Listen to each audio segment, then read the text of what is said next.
Bertanya salah seorang kepada Ibrahim, "Ya Ibrahim, binatang ternak yang banyak ini milik siapa ini?"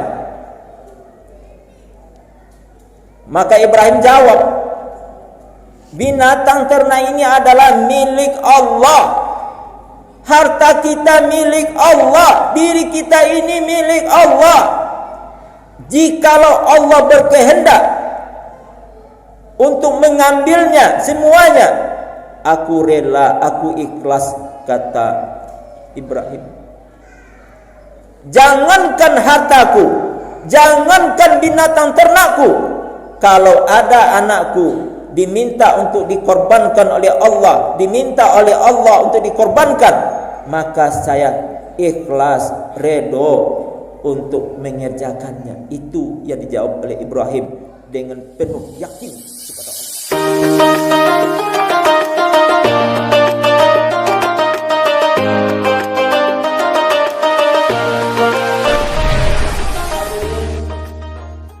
Sidang jemaah Idul Adha yang dimuliakan Allah Subhanahu wa taala. Bersyukur kita kepada Allah Subhanahu wa taala. Alhamdulillah, pada pagi hari ini kita telah dapat melaksanakan salat hari raya Idul Adha sebagai rasa syukur kita kepada Allah Subhanahu wa taala, karena betapa banyak nikmat Allah yang Allah berikan kepada kita. Yang diminta oleh Allah kepada kita adalah kita mensyukuri nikmat Allah, tentunya dibuktikan dengan ibadah kita kepada Allah. Syukur tidak hanya cukup dengan mengucapkan kalimat Alhamdulillah, tetapi syukur itu meyakini di dalam hati dan kemudian diucapkan dengan lidah Alhamdulillah, kemudian juga dibuktikan dengan amal ibadah kita kepada Allah Subhanahu wa taala. Mudah-mudahan kita bermohon kepada Allah, semoga hidup yang kita jalani ini kita selalu menjadi hamba Allah yang selalu mensyukuri nikmat Allah yang Allah berikan kepada kita. Kemudian salawat dan salam kita sampaikan kepada junjungan Nabi kita, yaitunya Nabi Muhammad sallallahu alaihi wasallam. Allahumma salli ala Muhammad wa ala ali Muhammad. Hadirin sidang jemaah Idul Adha yang dimuliakan Allah. Allahu Akbar, Allahu Akbar, Allahu Akbar, walillahil hamd. Hari ini kita masih berada di situasi yang sulit, situasi pandemi COVID-19, dan ini sudah berlangsung jemaah yang dimuliakan Allah, sudah berlangsung 1,5 tahun lamanya. Dan kadang-kadang kita berpikir kapankah berakhirnya virus corona yang melanda umat manusia di muka bumi ini. Ini adalah bentuk ujian Allah kepada kita. Apakah ujian Allah ini kita sikapi dengan lengah? Apakah ujian Allah ini kita semakin jauh dari Allah? Makanya setiap ujian yang kita alami seharusnya kita semakin dekat dengan Allah Subhanahu wa taala. Yang terpenting bagi kita dalam situasi dan kondisi yang kita alami pada saat sekarang ini, tentunya kita berikhtiar, kita memakai masker, mencuci tangan, dengan dibuktikan kita melaksanakan berwudu. Ini adalah bentuk ikhtiar kita kepada Allah. Kadangkala kita berfikir, sudah berdoa kepada Allah, sudah bermohon kepada Allah, setiap umat manusia dan khususnya umat muslim, umat Islam sedunia sudah berdoa kepada Allah, semoga corona COVID-19 ini jauh dari kita. Jemaah yang dimuliakan Allah, ujian yang diberikan oleh Allah ini belum seberapa bila dibandingkan ujian yang diberikan oleh Allah kepada Nabi Ibrahim alaihissalam. Apa ujian yang dihadapi Ibrahim? Nabi Ibrahim mendambakan seorang anak, bahkan berpuluh-puluh tahun, bahkan sampai ratusan tahun berdoa kepada Allah, Rabbi habli minas salihin, Rabbi habli minas salihin, Rabbi habli minas salihin. Doa ini dibaca Ibrahim setiap hari. Tapi kapankah dikabulkan Allah? Baru dikabulkan Allah pada sampai usia 400 tahun. Sudah lama beliau bermohon ingin dianugerahkan seorang anak. Sudah lama berdoa kepada Allah, baru dikabulkan. Makanya tidak sebanding rasanya ujian yang diberikan Allah, belum seberapa. Yang kita kehendaki pada saat sekarang ini adalah semakin kita diuji oleh Allah, semakin kuat iman kita, maka semakin berat pula ujian yang akan diberikan Allah kepada kita. Cuman bagaimana cara kita mensikapi ujian Allah? Apakah kita berputus asa dari Allah? Apakah kita semakin dekat dari Allah? Padahal anjuran Allah, setiap ujian yang ditimpakan Allah kepada kita, seharusnya kita semakin dekat dari Allah, bukan malahan semakin jauh dari Allah. Bukan malahan kita harus mengosongkan masjid ataupun musala, karena itu adalah rumah Allah. Karena masjid ini adalah rumah Allah. Disinilah kita untuk berubudiyah kepada Allah. Disinilah kita beribadah kepada Allah. Dan disinilah kita untuk bermohon ampun kepada Allah Subhanahu wa ta'ala. Allahu Akbar, Allahu Akbar, Allahu Akbar, walillahil hamd. Nah, apa ujian Ibrahim, Nabi Ibrahim alaihissalam, yang diberikan Allah kepada Ibrahim?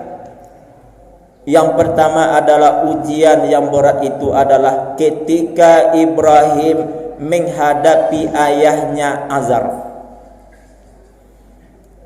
Ayahnya sebagai seorang penyembah patung berhala, dan ironisnya juga sebagai pembuat patung. Dan itulah masyarakat pada waktu itulah. Ketika itu raja yang berkuasa adalah Raja Namrud, yang juga zalim kepada umat manusia. Kenapa? Karena setiap anak laki-laki yang lahir itu dibunuh oleh Raja Namrud. Kenapa dibunuh? Karena beranggapan nanti bila ada anak laki-laki yang lahir dewasa itu akan menjadi raja, dan Raja Namrud takut untuk digantikan posisinya sebagai raja. Makanya oleh karena itu setiap anak laki-laki yang lahir itu dibunuh. Maka alhamdulillah Ibrahim diselamatkan Allah. Tetapi ketika Nabi Ibrahim menghadapi ayahnya, ini yang sulit.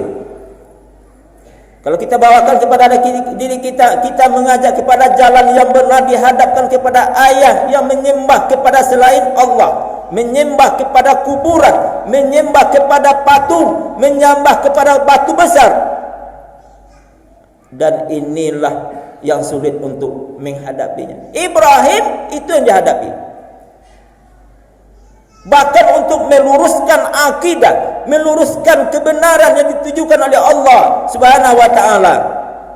Maka pada waktu ketika Nabi Ibrahim menghancurkan semua patung-patung yang disembah oleh umat manusia ketika itu. Supaya apa? Supaya nanti bisa berfikir, kenapa kok kepada patung dia menyembah? Apakah bisa menolong? Apakah bisa membantu? Yang hanya bisa menolong, yang membantu adalah Allah. La ilaha illallah. Tiada Tuhan selain Allah, tanamkan oleh Nabi Ibrahim. Makanya ketika patung itu sudah dihancurkan, lalu kemudian Ibrahim dipanggil oleh Raja Namrud dan juga ayahnya. Wahai Ibrahim, apakah anda yang telah menghancurkan patung-patung ini? Nabi Ibrahim, supaya logika manusia ketika itu, Raja Namrud dan ayahnya bisa berpikir positif, berpikir yang baik, bahwa saya yang menciptakan langit dan bumi ini, menciptakan manusia adalah Allah. Makanya dikatakanlah oleh Ibrahim, wahai ayahku, yang menghancurkan patung itu adalah patung yang paling besar. Supaya apa? Supaya untuk bisa berpikir positif. Lalu Raja Namrud dan Azam menjawab, kamu adalah orang yang bodoh. Kenapa? Karena yang menghancurkan patung yang besar itu tidak mungkin bisa dilakukannya. Makanya disitulah Ibrahim meluruskan akidah bahwa patung itu tidak bisa menolong, tidak bisa membantu kita. Ini adalah suatu kegiatan ibadah yang sangat syirik sekali kepada Allah Subhanahu wa taala. Tapi tidak berhenti di sana, karena Ibrahim sudah melakukan penghancuran patung-patung. Kemudian Ibrahim dihukum seberat-beratnya. Apa hukumannya? Nabi Ibrahim dibakar secara hidup-hidup oleh Raja Namrud ketika itu, jemaah yang dimuliakan Allah. Tapi apa boleh dibuat? Api yang menyala begitu besar, tetapi Ibrahim pun merasakan kedinginan di sana, dan Ibrahim pun selamat akhirnya. Ini ujian pertama yang dihadapi oleh Nabi Ibrahim alaihissalam. Lalu apalagi ujian yang kedua? Ujian yang kedua, Nabi Ibrahim ingin mendambakan seorang putra, mendambakan seorang anak yang soleh. Dan bahkan kita sampaikan tadi, bertahun-tahun, berpuluh-puluh tahun, dan bahkan sampai ratusan tahun, Nabi Ibrahim juga tidak dianugerahkan seorang anak. Tapi akhirnya Allah pun mengabulkan dari istri pertama Siti Sarah. Kemudian pembantunya yang kedua adalah Siti Hajar. Baru istri yang kedua itulah Allah baru menganugerahkan anak yang diberi nama dengan Ismail. Lama bapak dan ibu untuk mendambakan anak. Jadi kalau kita berdoa ke Allah, hari ini kita berdoa 1 jam atau besok sudah dikabulkan Allah, jangan. Kita evaluasi diri kita, kita introspeksi diri kita. Kenapa? Karena Nabi Ibrahim saja sampai puluhan tahun dan bahkan ratusan tahun baru bisa dianugerahkan anak oleh Allah. Tapi ingat, jangan kita berputus asa dari Allah. Ini yang penting. Semakin kita diuji, semakin dekat dengan Allah.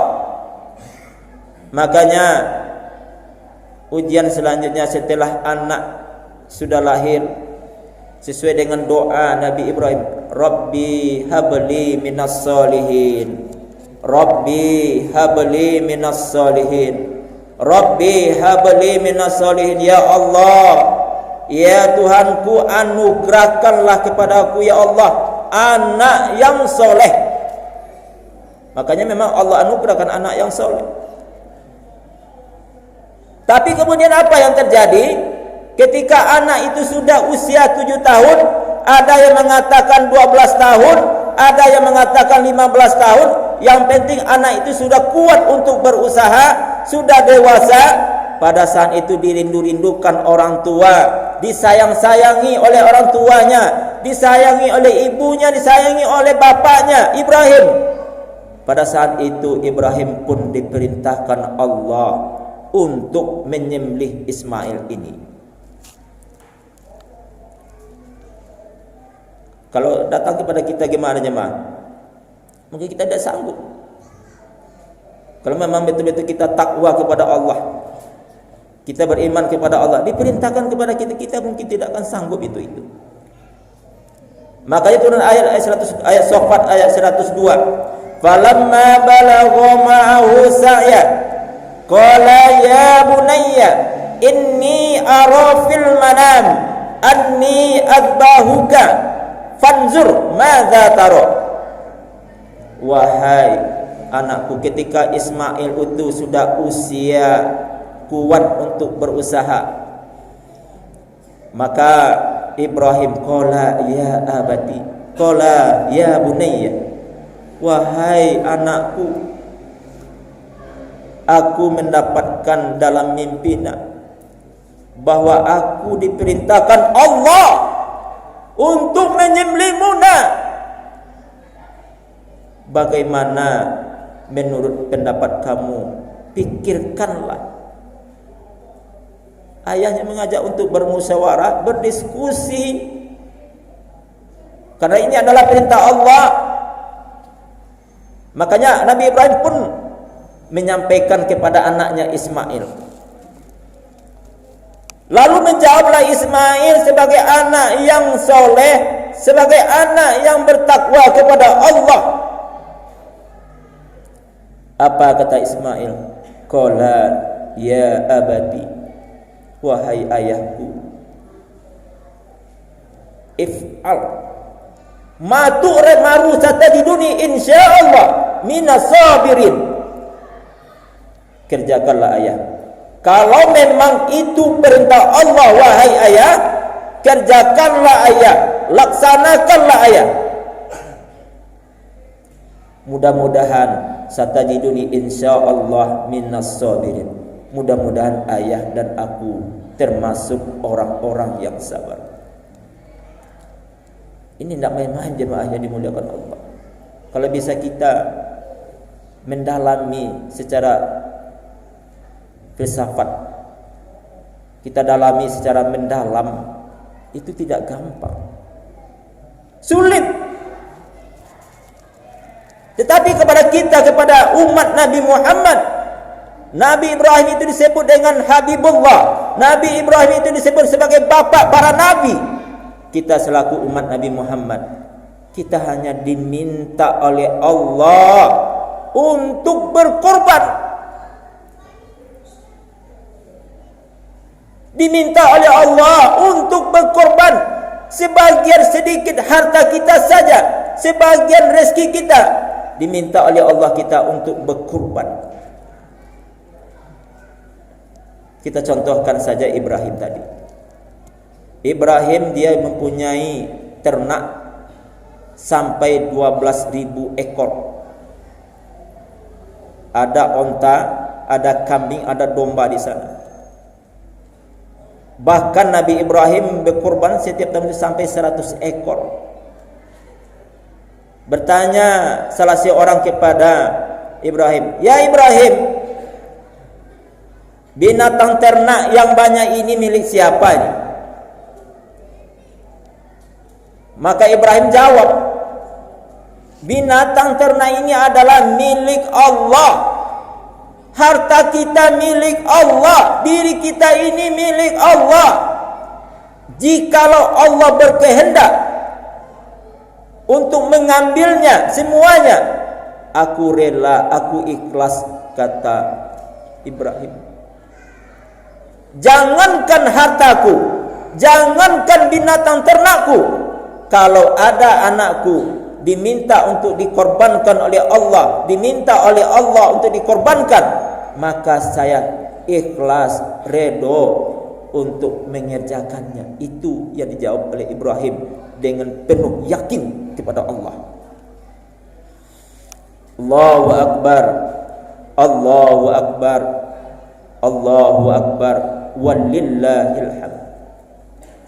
Korban yang kita laksanakan ini jemaah adalah sebagai rasa syukur kita kepada Allah.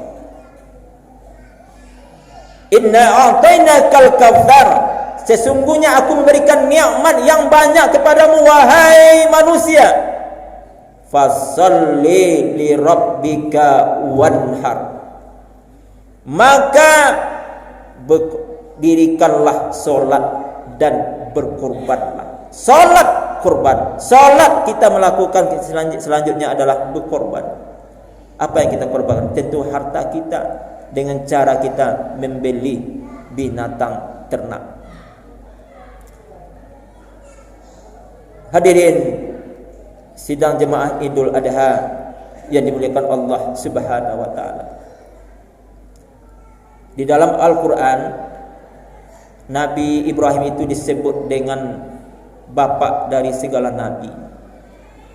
Nabi Ibrahim itu disebut dengan Khalilullah. Nabi Ibrahim itu disebut dengan kekasih Allah. Apa yang dinilai di sana adalah nilainya nilai ketakwaan kepada Allah, nilai kedekatannya kepada Allah Subhanahu wa taala.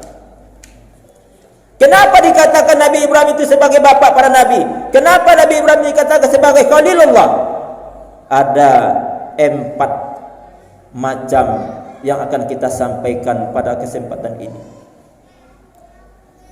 Yang pertama, kenapa Ibrahim itu dikatakan Khalilullah? Karena Nabi Ibrahim itu menjaga ketauhidannya kepada Allah Subhanahu wa taala. Kalimat la ilaha illallah ini yang sangat ditanamkan oleh Nabi Ibrahim. La ilaha illallah, tiada Tuhan selain Allah. Kita di waktu kita masih berada di alam rahim, Allah pun bertanya, alastu bi rabbikum, kata Allah, alastu bi rabbikum. Maka setiap kita menjawab, qalu bala syahidna ya Allah, qalu bala syahidna ya Allah. Bukankah aku Tuhanku? Kita jawab, wahai Allah, benar ya Allah, Engkau adalah Tuhanku, tiada Tuhan selain Allah. Sudah ditanamkan nilai tauhid oleh Allah di waktu kita masih di alam rahim, ketika Allah meniupkan roh kepada kita.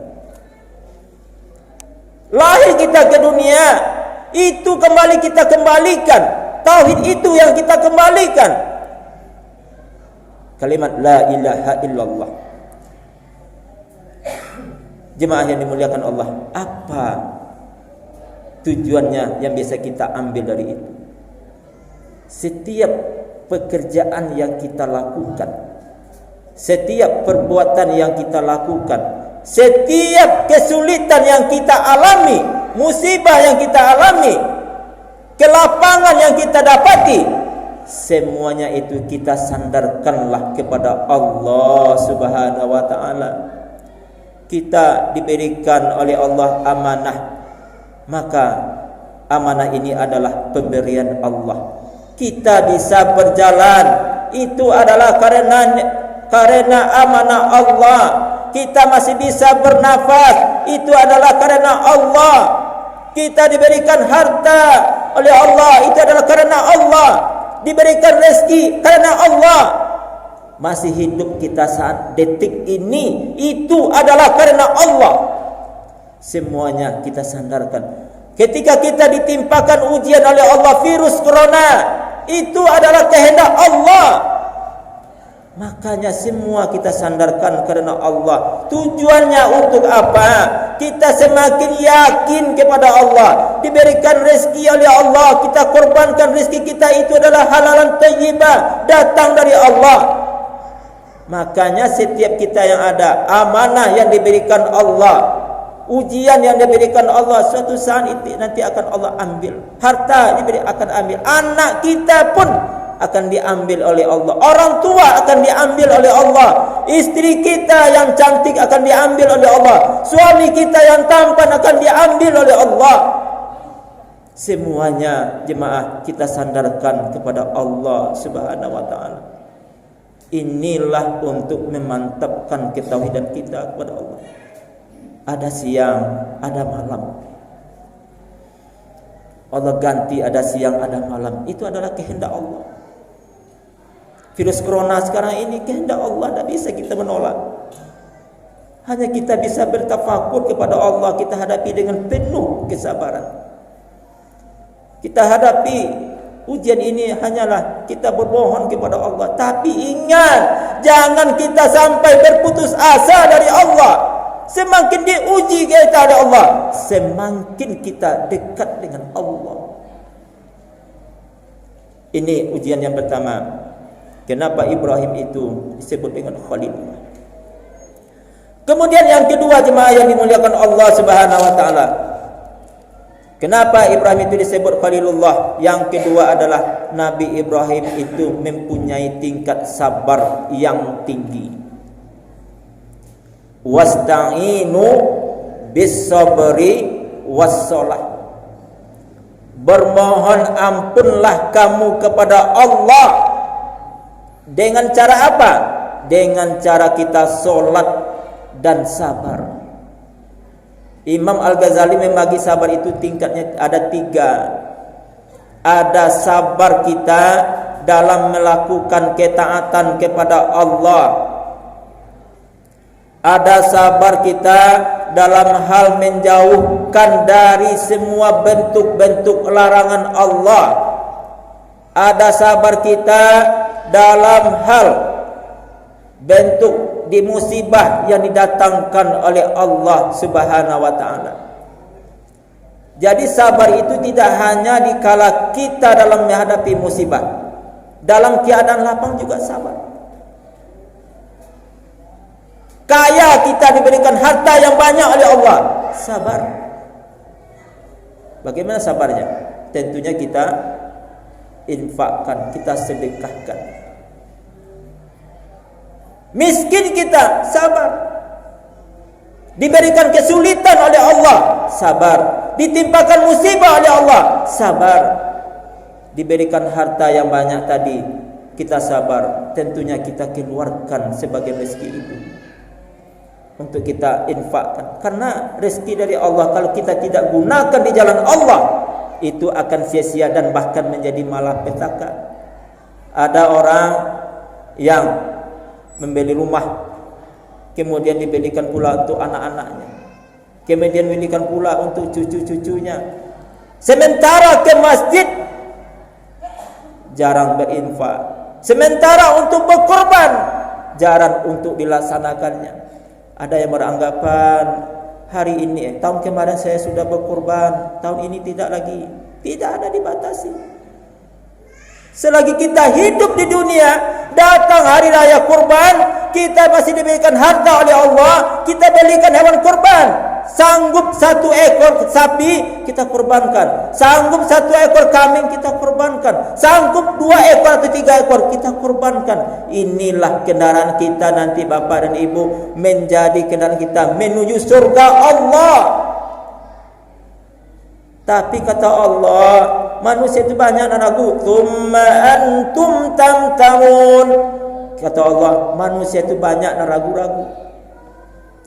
Kalau sudah mati, gimana lagi? Mati dalam keadaan tidak berkorban, harta banyak, akan menjadikan malapetaka bagi kita. Makanya 3 hari, kita hari 3 hari diberikan oleh Allah, hari tasyrik, untuk melaksanakan penyembelihan hewan kurban. Allahu Akbar, Allahu Akbar, Allahu Akbar, walillahil hamd. Ini yang kedua, jemaah yang dimuliakan Allah.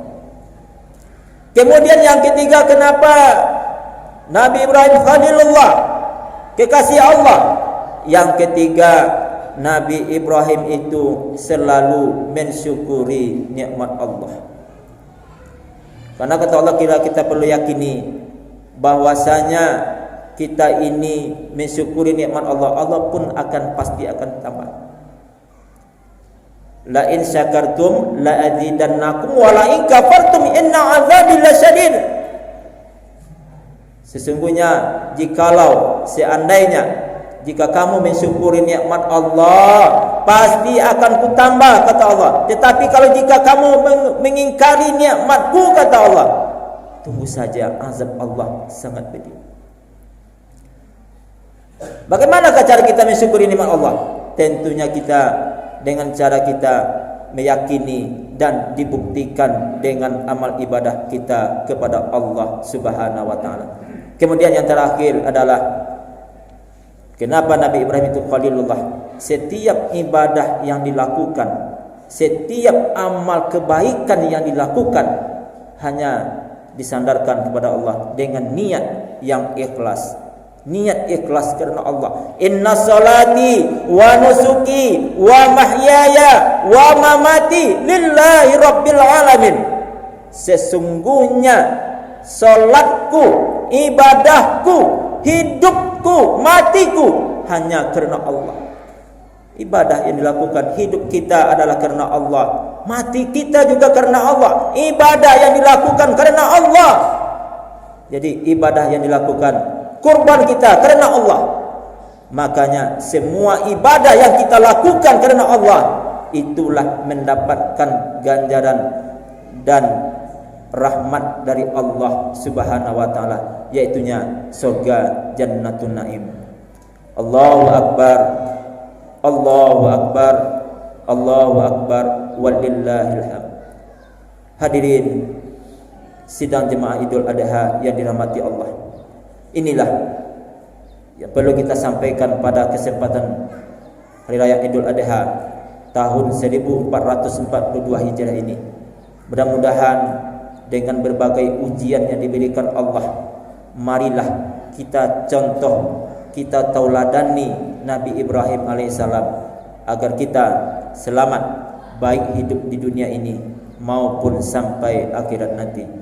Fa'tabiru ya ulil absar la'allakum